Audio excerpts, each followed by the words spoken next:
बिस्मिल्लाहिर्रहमानिर्रहीम। नाज़रीन, मैं हकीम मोहम्मद शहबाज हूँ। आप यूट्यूब चैनल देख रहे हैं। तो इस वीडियो में हम आपको बताएंगे आँखों के अंदर जो रेत चली जाती है, मिट्टी चली जाती है, कंकर चले जाते हैं, तो उसके लिए कौन सी दवा बेस्ट है। जो कि आजकल आपको पता है आलूदगी का ज़ोर है, पोल्यूशन वगैरह जो है अपने अरूज पे है।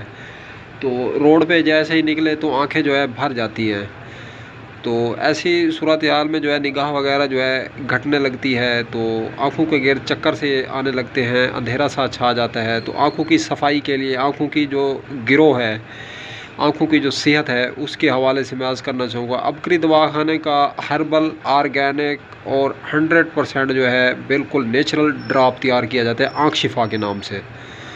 तो नाज़रीन, निगाह को भी तेज़ करता है, आँखों का जो मोतिया होता है, धुंधलापन होता है, जाला होता है, इसको भी काटता है। तो ये जो है इसके 1 से 2 कतरे जो है सुबह शाम अगर डाल लिए जाएँ आँखों में, तो आँखी की रोशनी जो है दोबारा से न्यू होना शुरू हो जाती है। अब तक के लिए इतना है, तब तक के लिए अपना भी ख्याल रखें और अपने फेसबुक पेज और यूट्यूब चैनल का भी दो दोस्तों। हम मिलें किसी भी नई वीडियो के साथ। खुदा हाफिज़।